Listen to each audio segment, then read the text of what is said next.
Jorge Pallares Boza, Magíster en Derecho. Ponencia: Galeón San José, Patrimonio Histórico en Disputa.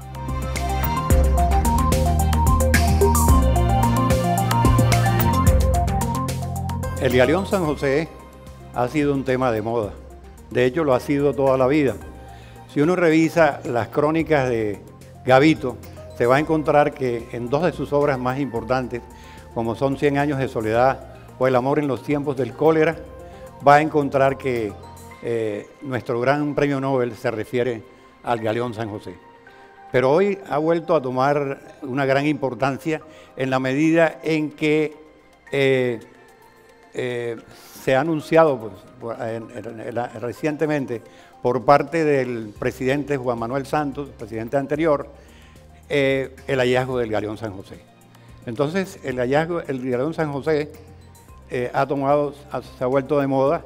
Se establecieron unos plazos para efectos de que la compañía que hizo el compromiso con el gobierno desarrollara su actividad.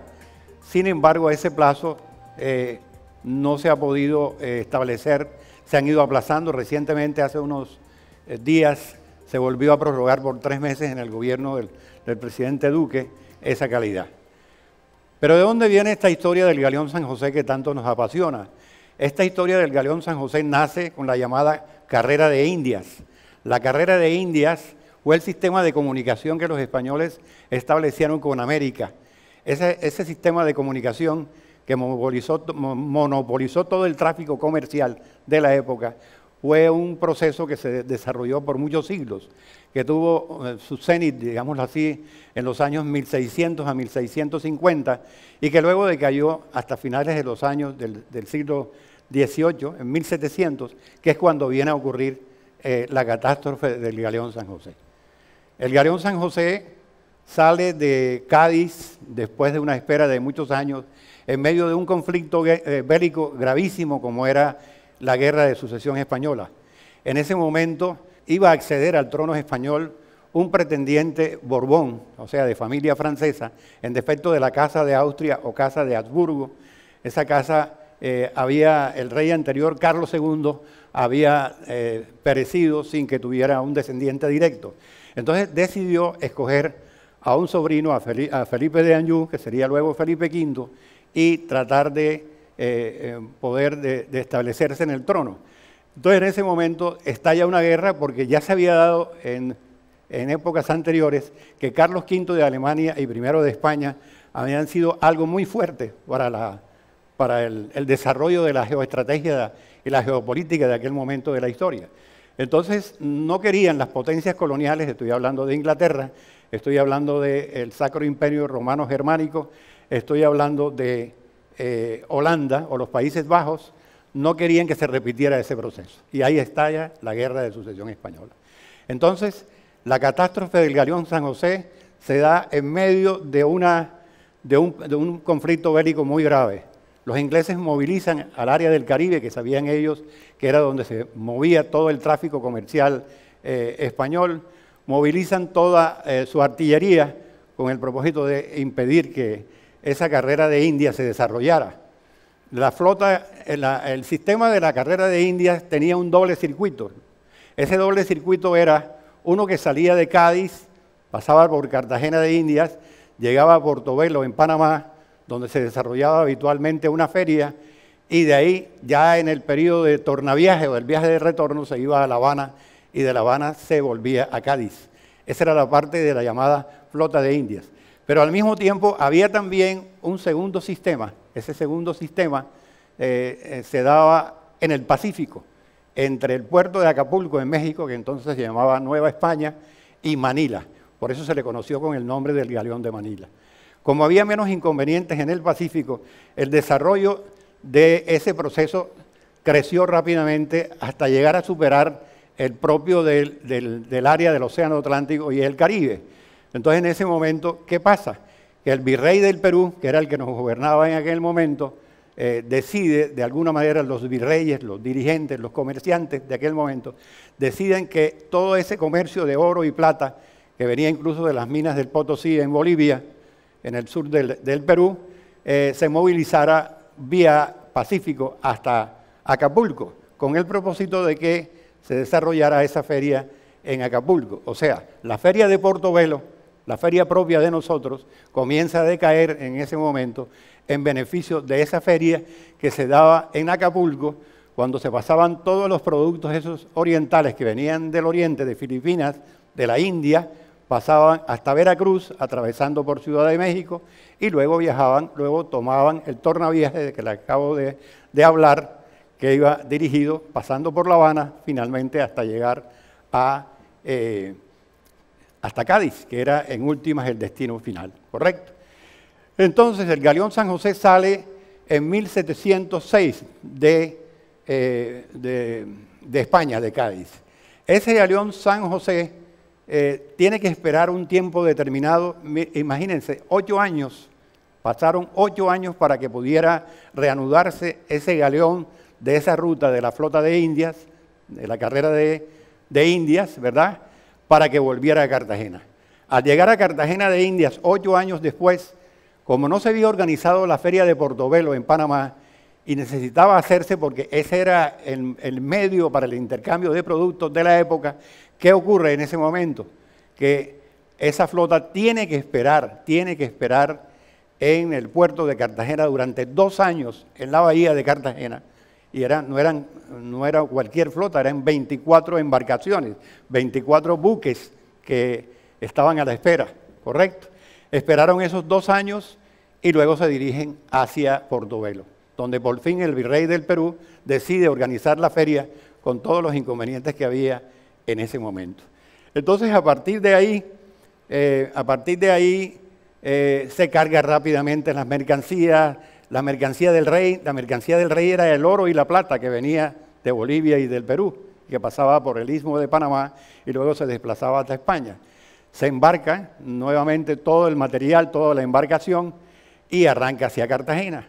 En el viaje de regreso a Cartagena, ya la flota inglesa estaba avisada porque tenía una buena red de espías a lo largo de todo el Caribe, y entonces es en ese momento cuando la flotilla inglesa, que tenía una embarcación que era de similares características al San José, y es en ese momento cuando deciden atacar, ya cuando estaban cercanos a Cartagena.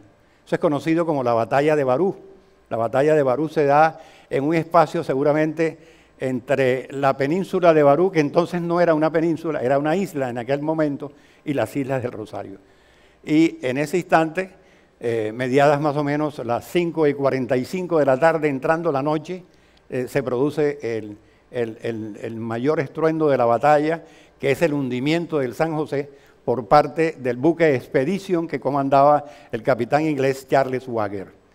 Ahí se van a pique, se van al fondo en el naufragio, la vida de casi 600 tripulantes que venían a bordo, con todas las riquezas, que se estima que la riqueza que traía en ese momento, y esto lo digo por los registros que hay en el Archivo de Indias, sumarían hoy una suma que estaría entre los 5.000 y los 10.000 millones de dólares. Todo aún una cantidad de dinero apreciable. Por eso se ha hablado de que el San José es seguramente el santo grial de los secuestros, de los naufragios, perdón. El santo grial de los naufragios, porque ahí en el San José seguramente había una riqueza inesperada que normalmente los galeones normales, en la ruta normal, que ya vimos que eran años anteriores, se había establecido. Bien, entonces viene la búsqueda del San José. Realmente la búsqueda del pecio del San José, o sea, de los restos del San José en el fondo del mar a una profundidad que está calculada en unos 500 metros más o menos, esa búsqueda del San José toma todo su fragor cuando en los años 70, de alguna manera, se rescatan otros pecios de otros galeones españoles. Entonces se pone de moda el cuento de los cazatesoros, ¿verdad? Y en ese momento el gobierno colombiano decide intervenir, lo hace a través de la DIMAR, la División Marítima y Portuaria, y esa empresa de la DIMAR le confía, hace una resolución y le confía el trabajo a una empresa norteamericana llamada la Glocamorra. La Glocamorra, por problemas financieros, decide de alguna manera sustituir, con la aprobación, por supuesto, del gobierno colombiano, era el gobierno de Belisario Betancur en aquel momento, sustituirle a la empresa Sea Search Armada, que es la que ha estado de alguna manera desarrollando, ¿verdad? La que ha estado desarrollando toda la labor de búsqueda. Pero en aquel momento no existía la precisión que tenemos ahora, por ejemplo, con los GPS, que es fácil localizar de alguna manera, incluso desde el espacio exterior se puede hacer.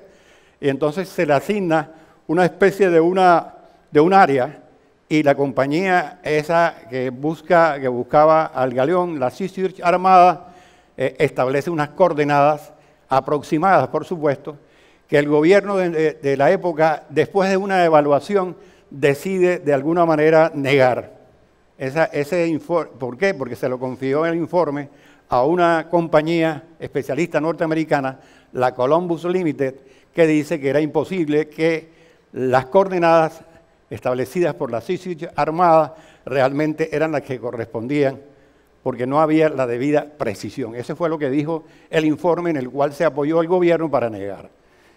Por supuesto, la Sea Search Armada ha iniciado una serie de acciones, ¿verdad?, por la vía civil, que comenzó en un juzgado de Barranquilla, que ha rematado en la Corte Suprema de Justicia y también con la actividad del Consejo de Estado, que en mi juicio, a mi criterio, es perfectamente ilusoria, inútil, por lo que les voy a decir ahora. El derecho internacional tiene claramente definido, ¿verdad?, qué se hace con un pecio de un naufragio como el San José. ¿Cómo comienza eso? Yo lo resumo en los siguientes aspectos. Primero que todo, Colombia es un país que es signatario de la Convención de Viena sobre Derechos de los Tratados de 1969. Y ahí se dice con toda claridad que nosotros tenemos que atender al derecho internacional, que estamos obligados, de acuerdo al principio del Pacta Sunt Servanda, a respetar lo que el derecho internacional nos diga por la vía del tratado. Los tratados son, como ustedes saben, los instrumentos internacionales más importantes que hay. Al mismo tiempo también dice que no podrá el Estado correspondiente, son los artículos 24 y 26 de la Convención de Viena, alegar el derecho interno, que es lo que estamos haciendo en el caso de la Sea Search Armada y el pleito que ha tenido con los distintos gobiernos, no se puede alegar el derecho interno, ¿verdad?, por encima del derecho internacional. Eso es un aspecto que no debemos olvidar porque es importante, porque ese es el aspecto que gobierna todo el derecho internacional, los tratados. A partir de ahí también hay una convención que se dio en 1954, una primera convención sobre el tema que tiene que ver con la protección del patrimonio en periodos de guerra, en conflictos armados. De esa convención también es parte Colombia. Se hizo, fíjense la fecha, poco después de terminada la Guerra Mundial, que terminó en 1945. Estoy volviendo atrás porque me estoy refiriendo ya al aspecto referido al patrimonio. Patrimonio se trata por primera vez en materia internacional en ese tratado de 1954. Después de 1954 ya viene un tratado muy importante, y muy importante para Cartagena de Indias, que es el Tratado de París sobre Patrimonio Cultural Mundial de 1972. Tan importante es ese tratado que hemos visto que Cartagena fue declarada Patrimonio Histórico y Cultural de la Humanidad por sus fortalezas y su puerto. Oigan bien a qué se refiere el reconocimiento, y es declarada en ese orden de ideas como Patrimonio Cultural de la Humanidad. Por lo tanto, nosotros estamos fuertemente ligados a estos temas del patrimonio, por más que hayamos querido eludirlo en el último de estos tratados, en los dos últimos de estos tratados a los cuales voy a hacer referencia. Pero además también otro tratado importante del que nosotros no somos parte es el Tratado de la Convención de Jamaica de 1982 sobre Derechos del Mar. Esa Convención de Jamaica de 1982 sobre Derechos del Mar estableció una delimitación de áreas marinas distinta a la que tenía la Convención de 1958 en Ginebra. Esa convención de Jamaica dice que las áreas marinas son las aguas interiores del Estado, la bahía de Cartagena es agua interior del Estado, el mar territorial hasta 12 millas, precisamente lo que tenemos enfrente de nuestras playas, ese es el mar territorial, 12 millas náuticas, millas marinas. Posteriormente está el alta mar, la zona de alta mar, ¿verdad? La zona contigua y el alta mar que hacen parte de eso. Y la Convención de Jamaica adicionó un criterio, un concepto híbrido, que une tanto lo superficiario como hacia el fondo del mar, que se llama la zona económica exclusiva. Esa zona económica exclusiva, ¿cómo se mide? Se mide tomando las 12 millas náuticas de mar territorial más 188 millas adicionales que son de alta mar. Entonces, nosotros no hemos perdido con Nicaragua absolutamente nada. Lo que hizo la convención fue reconocerle a Nicaragua que tenía derecho a eso porque era un Estado parte. Nosotros no somos Estado parte. Negociamos, pero no firmamos ni ratificamos la convención, seguramente pensando en Venezuela, y nos salió el tigre por otro lado, con el lado de Nicaragua. No hemos perdido ni un centímetro, simplemente que no se atribuyó a nosotros ese concepto de zona económica exclusiva, porque nosotros no somos Estado parte de esa Convención de Jamaica de 1982.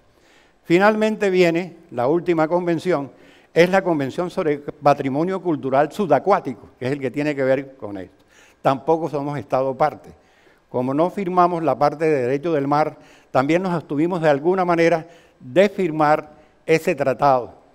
Pero al mismo tiempo hicimos unas leyes ajustándonos a lo que teníamos de patrimonio. Entonces, el concepto mío, el concepto del profesor de Derecho Internacional que soy, es que nosotros, de alguna manera, por la vía del derecho consuetudinario, también nos obliga la Convención sobre Patrimonio Cultural Subacuático de 2001, que es la que se refiere concretamente a un caso específico, como es el del Galeón San José. A manera de conclusión, podríamos decir lo siguiente, con relación a lo que acabo de plantearle, relativo a lo que el derecho internacional hace referencia a temas como el del Galeón San José.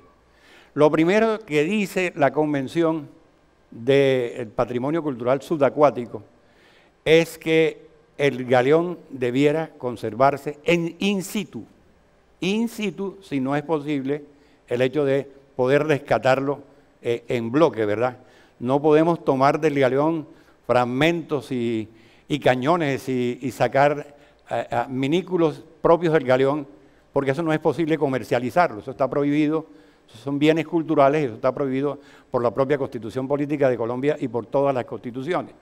De tal manera que el primer aspecto que debemos tener en cuenta es la conservación in situ. Pero además esa conservación in situ envuelve otro aspecto que está muy de moda en el derecho de hoy, que son los derechos humanos. Porque es que antes eso no se tenía muy en cuenta. Hoy en día sí se tiene en cuenta el aspecto relativo a los derechos humanos. No nos olvidemos que esa es una tumba colectiva.